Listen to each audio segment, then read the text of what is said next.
وصدق بلغنا رسوله النبي الأمين المتين المبين المنير الكريم ونحن على ذلك لمن الشاهدين والشاكرين والحمد لله رب العالمين أو كما قال الله تبارك وتعالى في القرآن المجيد والفرقان الحميد ببركات بسم الله الرحمن الرحيم إن الدين عند الله الإسلام صدق الله المولانا العظيم وصدق بلغنا رسوله النبي الأمين المنير المتين المبين الكريم ونحن على ذلك لمن الشاهدين والشاكرين والحمد لله رب العالمين আলহামদুলিল্লাহ। সমস্ত তারিফ ও প্রশংসা গুণগান মহান রব্বুল আলামিন ওয়াহদাহু লা শারীকের জন্য, যে আল্লাহ ছাড়া কেউ ইবাদতের যোগ্য নয়, যে আল্লাহ ছাড়া কেউ সিজদা পাওয়ার যোগ্য নয়, যে মহান রব্বুল আলামিন জমিন আসমান পাহাড় পর্বত নদী নালা কুল কায়নাতকে সৃষ্টি করেছেন, তার অগণিত মাখলুকাতের মধ্যে আমাকে আপনাকে মানব বানিয়ে আশরাফুল মাখলুকাত বানিয়েছেন। যে রব্বুল আলামিন যদি চাইতেন আপনাকে আমাকে গাছের পাতা রাস্তার পাথর কাকর বানিয়ে দিতে পারতেন, কিন্তু রব্বুল আলামিনের অশেষ মেহেরবানি দয়া, তিনি আমাদেরকে মানব অর্থাৎ আশরাফুল মাখলুকাত বানিয়েছেন। যে রব্বুল আলামিন এই জমিনের মাটিতে মানব জাতির হেদায়েতের জন্য কমবেশ 1,24,000 নবী রাসূলগণকে পৃথিবীর জমিনে পাঠিয়েছেন।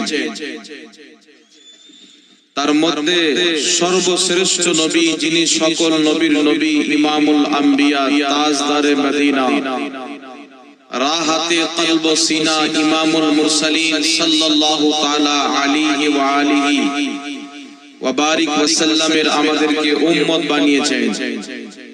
তাই মহান রব্বুল আলামিন ওয়াহদাহু লা শারীকের অগণিতবার অসংখ্যবার শুকরিয়া আদায় করি। সকলে এক বাক্যে মিলে পড়ুন আলহামদুলিল্লাহি রাব্বিল আলামিন। জোরে হবে আলহামদুলিল্লাহি রাব্বিল আলামিন। আল্লাহ তাবারাক ওয়া তাআলার শুকরিয়া আদায় করার পর, হামদ ও সানার পর, যিনি আল্লাহ তাবারাক ওয়া তাআলার পবিত্র বাণী আমাদের পর্যন্ত পৌঁছিয়ে দিয়েছেন, যিনি আল্লাহ তাবারাক ওয়া তাআলার নায়েব খলিফা, যিনি মহান রব্বুল আলামিন ওয়াহদাহু লা শারীকের ঠিকানা আমাদেরকে দিয়েছেন, যিনি পাথর পূজারীদেরকে আল্লাহর পূজারী বানিয়েছেন, যেই মহান রব্বুল আলামিনের যিনি আমাদেরকে পেহচান পরিচয় দিয়েছেন, সেই রহমাতুল লিল আলামিন, শফিউল মুজনবিন, আনিসুল গারিবিন, রাহাতে আশিকিন, মুরাদুল মুমিনিন, সাইয়্যাহে লা মাকা, নাজিশে কওন মাকা, ইমামুল আম্বিয়া, ताजदारे कौनो मका, दोनों आलम के दूल्हा, गरीबों का सहारा, यतीमों का मलजा, बेचारों का चारा, মক্কার সরদার, মদিনার তাজদার, মা আমিনার লাল, আব্দুল্লাহর নয়নতারা, শাফাতের কান্ডারি, রহমতের ভান্ডারি, কাল কিয়ামতের কঠিন দিনে সুন্নি সহিহুল আকীদা মুসলমানদের সুপারিশকারী, তাহা ও ইয়াসিন, সিরাজাম মুনির, বশির ও নজির, আহমদে মুস্তাফা, জনাবে মুহাম্মাদুর রাসূলুল্লাহ সাল্লাল্লাহু তাআলা আলাইহি ওয়া আলিহি ওয়া সাল্লামের প্রতি অগণিতবার অসংখ্যবার দুরূদ ও সালাম বর্ষিত হোক, গর্বিত হোক। সকলে পড়ুন আল্লাহুম্মা আমিন।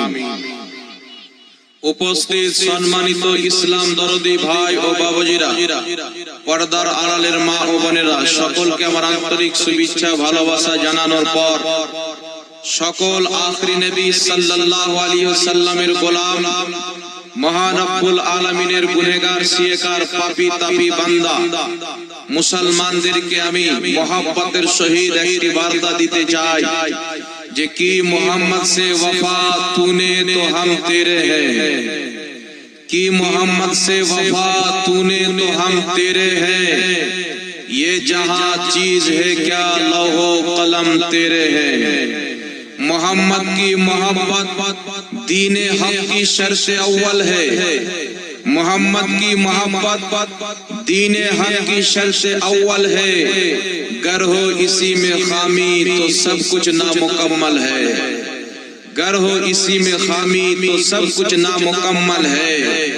अल्लाह तबारक व ताआलार सृष्टिते जमीन आसमान पहाड़ पर्वत नदी नाला এবং জমিন আসমানে যাহারা অবস্থান করে, আসমানের মালায়েকা, জমিনের মানব জিন্নাত, আসমানে থাকা নবীগণ এবং জমিনে কবরস্থ হওয়া নবীগণ যিনারা নিজের কবরে জিন্দা নবীর নামাজ আদায় করেন, সমস্ত নবী সমস্ত মালায়েকা এই জমিনের মাটিতে আল্লাহ তার সৃষ্টিতে যত মান সম্মান দান করেছেন, সমস্ত ফেরেশতার চাইতে বেশি, মালায়েকার চাইতে বেশি, আম্বিয়ায়ে কিরামের চাইতে বেশি, আউলিয়ায়ে কিরামের চাইতে বেশি, জমিন আসমান চাইতে বেশি, জান্নাত চাইতে বেশি, সর্বশ্রেষ্ঠ মান সম্মান আল্লাহ আমার আপনার নবী মুস্তাফা করিমকে দান করেছেন, বলেন আলহামদুলিল্লাহ। তাই মুসলমান আজকে আদম আলাইহিস সালাম থেকে নিয়ে এখন পর্যন্ত রব্বুল আলামিন অসংখ্য নবীগণকে অসংখ্য সম্মান দিয়ে মালামাল করেছেন। আদম আলাইহিস সালাম থেকে নিয়ে ঈসা আলাইহিস সালাম পর্যন্ত হযরত ঈসা আলাইহিস সালামকে আল্লাহ উম্মত দিয়েছেন, মুসা আলাইহিস সালামকে আল্লাহ উম্মত দিয়েছেন, ইব্রাহিম আলাইহিস সালামকে আল্লাহ উম্মত দিয়েছেন, ইউসুফ ও ইয়াকুব আলাইহিস সালামকে আল্লাহ উম্মত দিয়েছেন।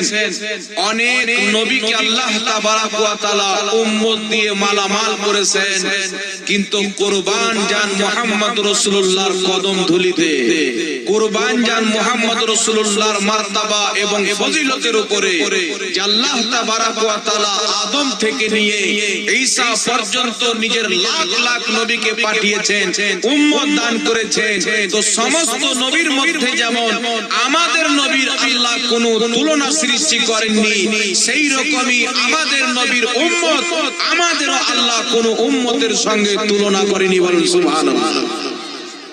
রব্বুল আলামিন যেমন তার নবীগণের মধ্যে আমাদের নবীকে আলাদা রেখেছেন, আমাদের নবীকে ভিন্ন মান সম্মান দান করেছেন, আর জগৎবাসী সমস্ত মালায়েকা স্বয়ং রব্বুল আলামিন সাক্ষী রয়েছেন। মেরাজের রাত্রিতে মসজিদে আকসাতে নবী মুস্তাফা সমস্ত নবীর ইমামতির মুসাল্লাতে দাঁড় হয়ে নামাজ পড়িয়ে পৃথিবীবাসীকে এলান করে দিয়েছেন, হে আমার উম্মত উম্মতিরা, সমস্ত নবী লাজবাব, কিন্তু সমস্ত নবী হচ্ছে তোমাদের নবী মুহাম্মদ রাসূলুল্লাহর মুক্তাদি, বল সুবহানাল্লাহ। প্রত্যেক নবী মুক্তাদি, আমার নবী হচ্ছে ইমাম। তাই নবী পাক সাল্লাল্লাহু আলাইহি ওয়াসাল্লামকে আল্লাহ কোন নবীর মুক্তাদি বানাননি, কোন মানুষের পিছনে কাতারে দাঁড় করাননি।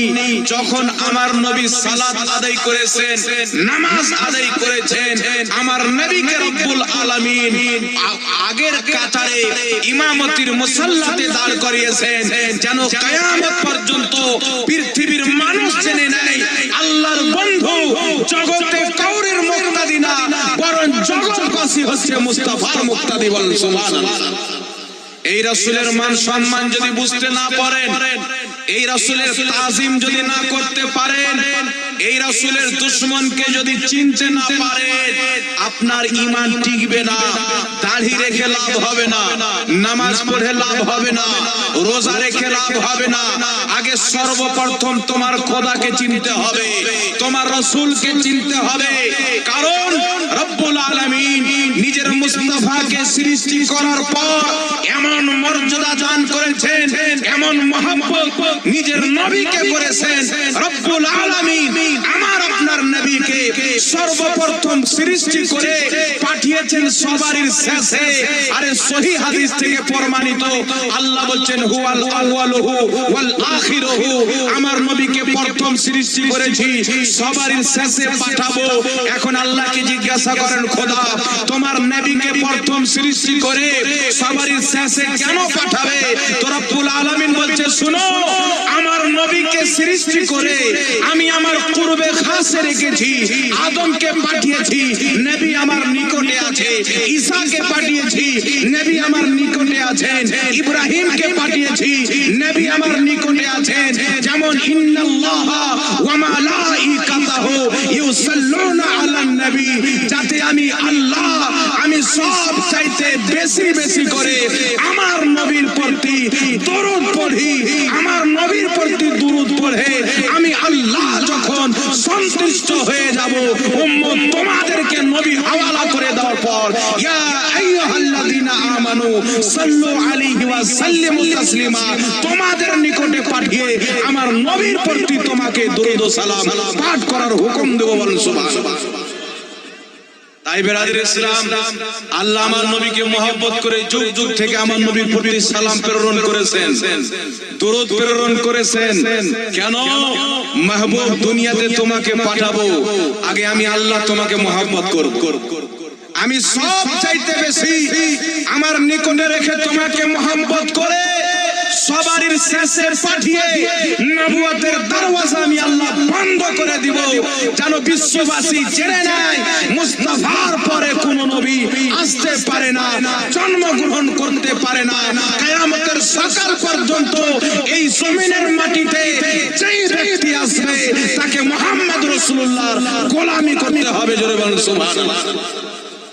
যারা বলে নবীর গোলাম বলা যাবে না, যারা বলে নবীর গোলাম বলা শিরক, এরা কোনোদিন মুসলমান হতে পারে না। তো বক্তা কি করে হয়ে গেল? আরে তোমার নবীর গোলাম এটা বলা যদি তোমাকে সহ্য না হয়, নবীর গোলাম বলা যদি তোমাকে শিরক মনে হয়, আল্লাহর কসম খেয়ে বলি তোমার অন্তরে ঈমান থাকতে পারে না। কারণ কোন দুনিয়ার ওলি আউলিয়া না, হাকিম আল মুস্তাদরাকের মধ্যে স্বয়ং সুন্নুরাইন হযরত ওসমান গনি রাদিয়াল্লাহু তাআলা আনহু নিজেকে নবীর গোলাম বলে আখ্যায়িত করেছে। জোরে বলেন সুবহানাল্লাহ। এটা সাহাবায়ে কেরামের মধ্যে কোন আম সাহাবা না, ওসমান গনি রাদিয়াল্লাহু তাআলা আনহু নিজেকে নবীর গোলাম বলছেন। হযরতে ওমর ফারুক রাদিয়াল্লাহু তাআলা আনহু ইমামে হুসাইন যখন তিনার বেটাকে বলছেন আমার গোলাম, আমার নানার গোলামের সন্তান হযরতে ওমর ফারুক ইমামে হুসাইনকে বলছেন, আপনি যখন আমাকে নিজের নানার গোলাম বলেছেন তো আমাকে লিখিত আকারে দিয়ে দেন। হযরতে ইমামে হুসাইন যখন লিখে দিলেন উমর হচ্ছে আমার নানার গোলাম, হযরতে ওমর ওই পুরচাটি হাতে নিয়ে সাহাবায়ে কেরামকে বলছে, শুনো তোমরা সাক্ষী হয়ে যাও, কিয়ামতের ময়দানে হুসাইনের দেওয়া সার্টিফিকেট নিয়ে আল্লাহর দরবারে পেশ হব, বলবো খোদা আমি যে তোমার নবীর সচ্চা পাক্কা গোলাম ছিলাম, জান্নাতি যুবকদের সরদার ইমামে হুসাইনের দেওয়া সার্টিফিকেট আমি ওমর দিয়েছি। জোরে বল সুবহানাল্লাহ। যেই নবীর খোলাফায়ে রাশিদ, যেই নবীর খলিফা, যেই নবীর শ্রেষ্ঠ সাহাবা উমর ফারুক নিজেকে নবীর গোলাম বলছেন, ওসমান গনি নিজেকে নবীর গোলাম বলছেন। আজকের চানা বেচনে ওয়ালা মৌলভী, আজকের ঈমান চুরি করনে ওয়ালা মৌলভী, ইহুদির টাকাতে পালনে ওয়ালা মৌলভী বলছে নবীর গোলাম বলা যাবে না। আমি কিয়ামতের সকাল পর্যন্ত, আমার বেঁচে থাকা পর্যন্ত আমি চ্যালেঞ্জ দিয়ে যাচ্ছি, যারা নবীর গোলাম বলাকে শিরক মনে করে তারা সাহাবার দিন প্রচার করে না, ওসমান গনির দিন প্রচার করে না, হযরতে ওমরের দিন প্রচার করে না। যারা সব সময় নিজেকে নবীর গোলাম মনে করে তারা ওমরে ফারুকের দিন প্রচার করে, ওসমানে গনির দিন প্রচার করে। বলেন সুবহানাল্লাহ। তাই যারা নবীর গোলাম বলাকে শিরক বলে, এই একদম কমিয়ে দেন, আওয়াজ যেন ডবল না, একদম কমিয়ে। যারা নবীর গোলাম বলাকে শিরক মনে করে না এদের নামাজ কাজে লাগবে, না এদের রোজা কাজে লাগবে, এ তো মুসলমানই হয়নি। কারণ যেই জিনিসটা সাহাবা করেছেন ওই জিনিসটাকে কেউ যদি শিরিক বলে ঈমান থাকবে? সাহাবাকে মুশরিক বললো না ফতোয়া দিয়ে? সাহাবায়ে কেরামকে কেউ মুশরিক বললে ঈমান থাকবে? জোরে বলেন, ঈমান থাকবে? তাই দুনিয়াতে একটি কথা মনে রাখবেন, যারা মুসলমান ঈমানদার তারাই হচ্ছে নবীর গোলাম। সুবহানাল্লাহ বললেন। যে নবীর গোলাম না সে মুসলমান না। তুমি কালেমা পড়েছো, তোমাকে নবীর গোলামি করতে হবে। তোমার নবী যেই কথা বলেছে সেই কথা তোমাকে মানতে হবে। নবীর প্রত্যেকটা কথা মানার নামই হচ্ছে মুস্তাফা জানে রহমতের গোলামি করা। জোরে বলো সুবহানাল্লাহ।